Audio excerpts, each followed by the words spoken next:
Hello. That sounds weak. Okay, let's do this again. Hello and welcome back to another video. It's Barbara St. Fleur and it's been a long time. I'm gonna say about a month since I've uploaded anything, and I feel like it's somewhat gonna be ironic with the thing I'm focusing on today.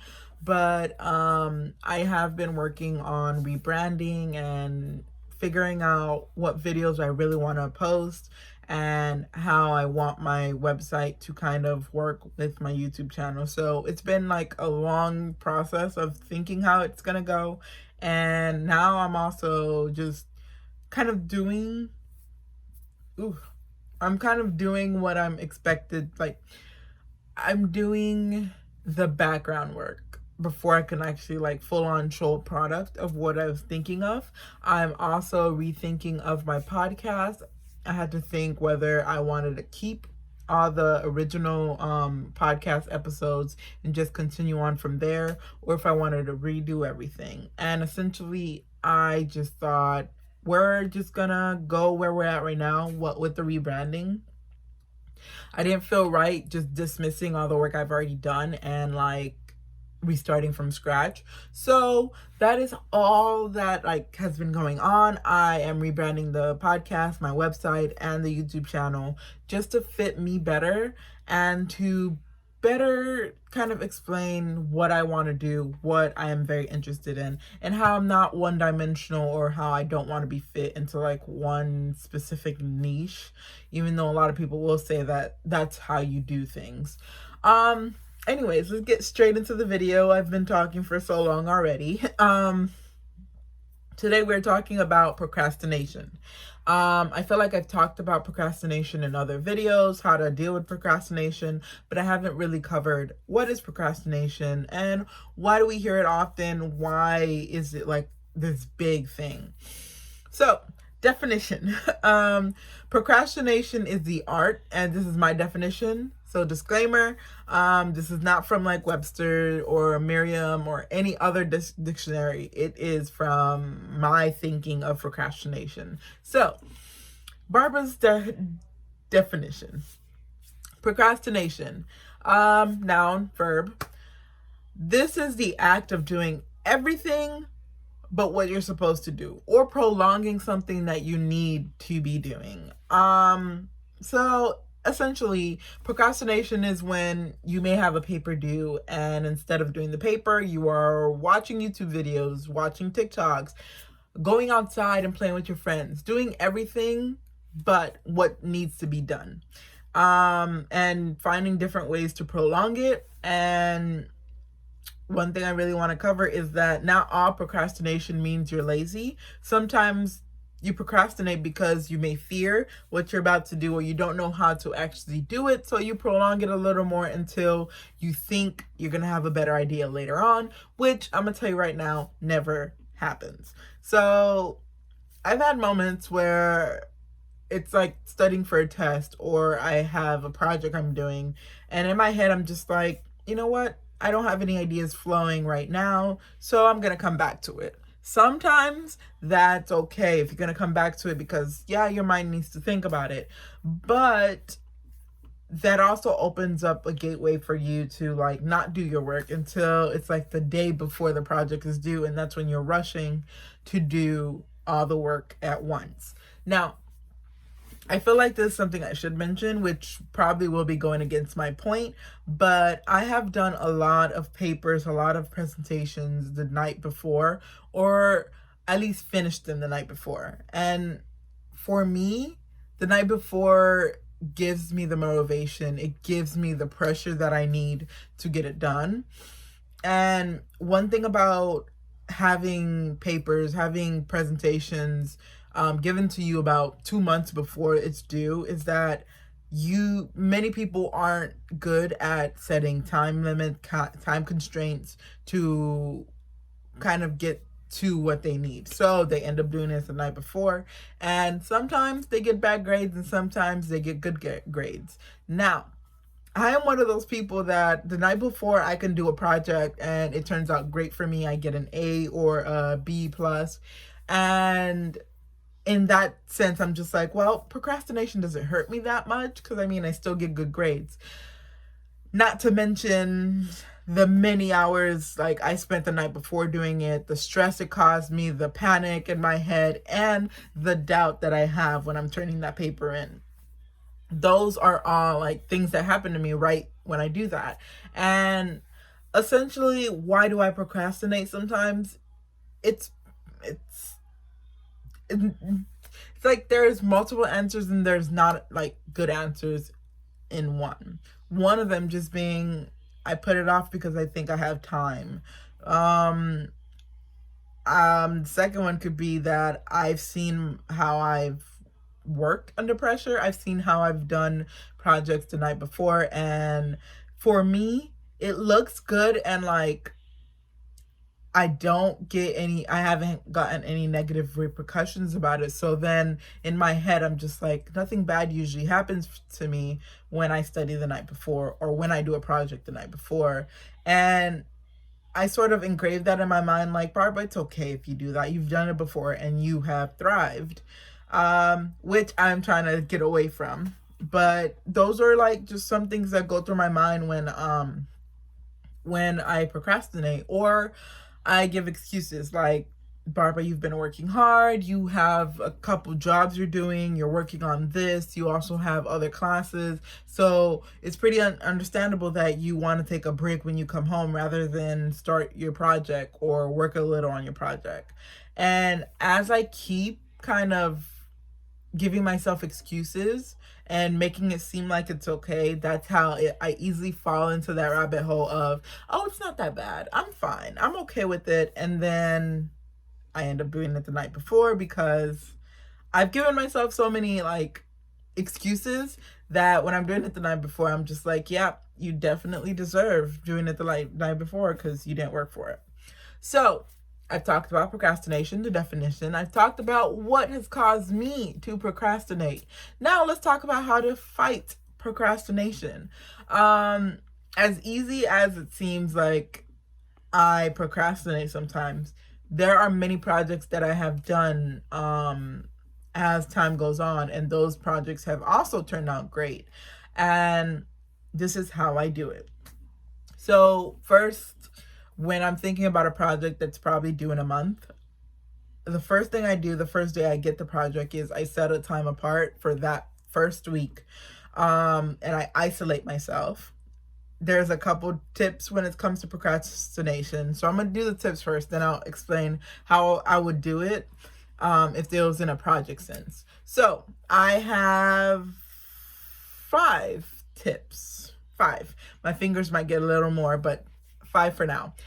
First thing, isolate yourself. So one thing that you probably won't realize is that you could do work anywhere. You can study anywhere.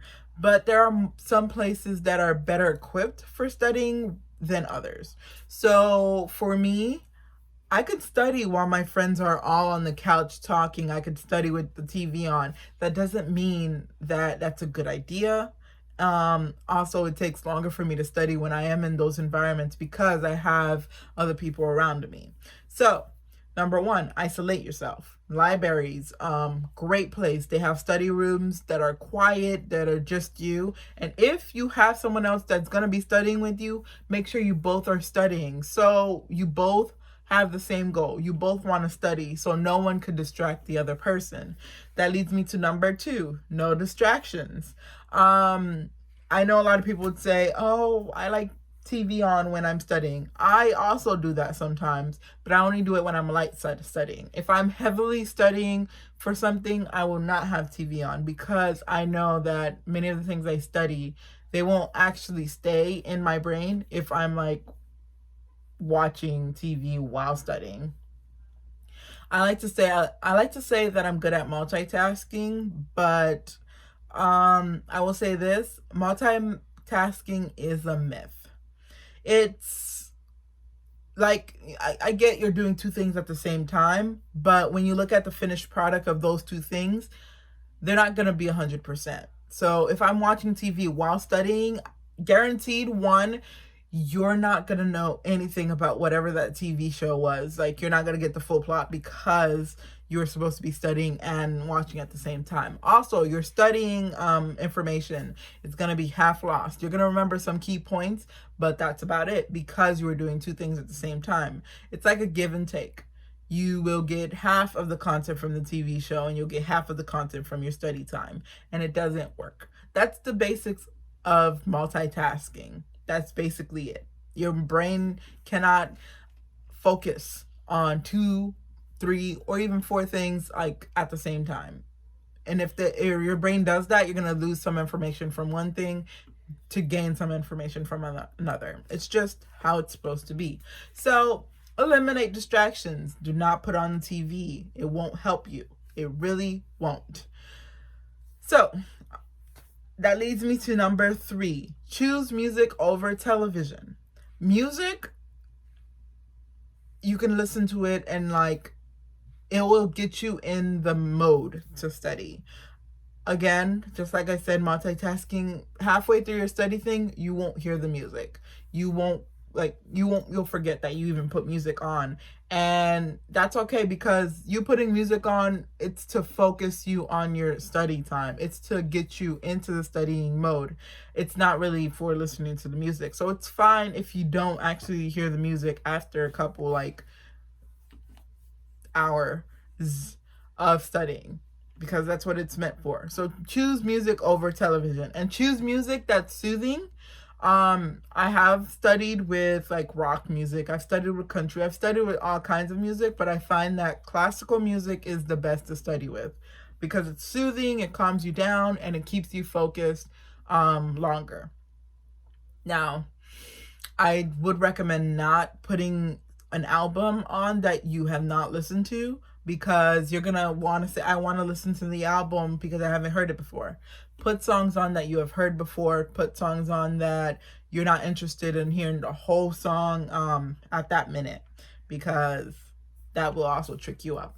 So next thing, I feel like this goes with the distraction, but number 4, have snacks. Have food around you, because once you get hungry or you feel like you're a little you just need fuel to help you study, you're gonna probably be like, well, I have to go downstairs to get a drink. I have to go downstairs for some food. Or if you're in like a studying area, you have to go to your campus's area for food, or you have to go back to your room to get food. And there's a break in concentration. There's a break that is longer than 15 minutes because you have to walk to different places. You have to come back, and then you have to get back into the mode. Have snacks near you. Have food near you. Have drinks near you, so that when you have your 15-minute break, you could just put down the school stuff. Your food's already next to you. Grab that, eat something, drink something, and go back into studying. Yeah, so let's do the last one. 5.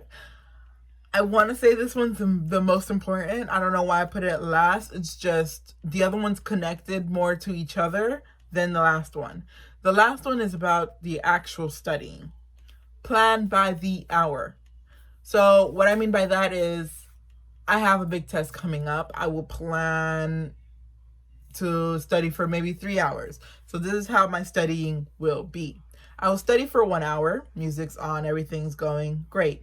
Then my timer will go off. I will have a 15-minute break where I can eat, go to the bathroom.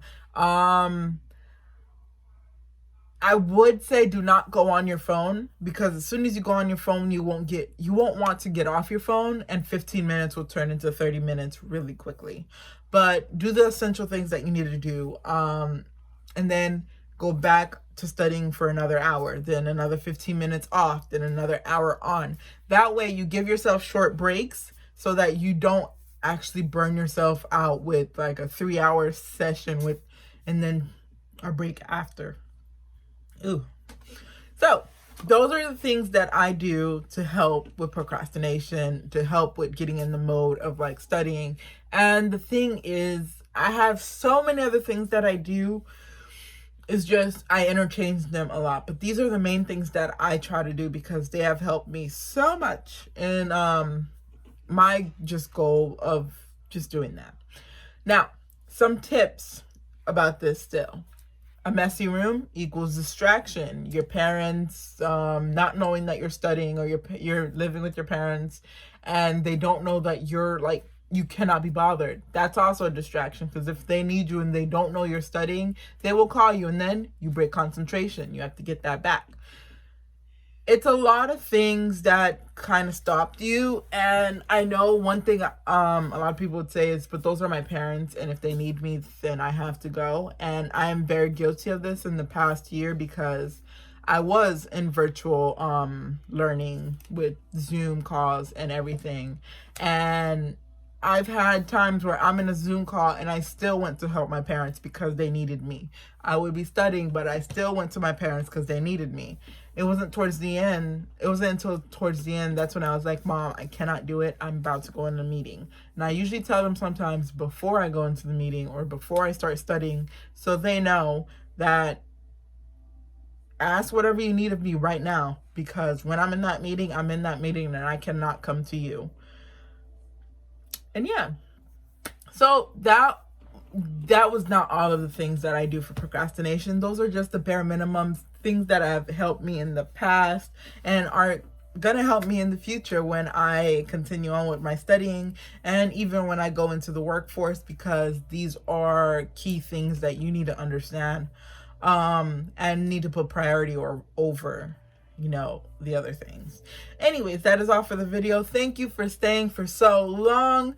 Don't forget to like, subscribe down below, and leave a comment of what you would want to hear next. Don't forget to check out my website, barbarastflair.com, which is under I'm changing up some new things, adding some different things, and there is an article about procrastination in there. Some of it is just reiterating some of the things I said in the video. Some of it is more added information. I will be linking that article down below with my website and my IG account and a lot of other great things.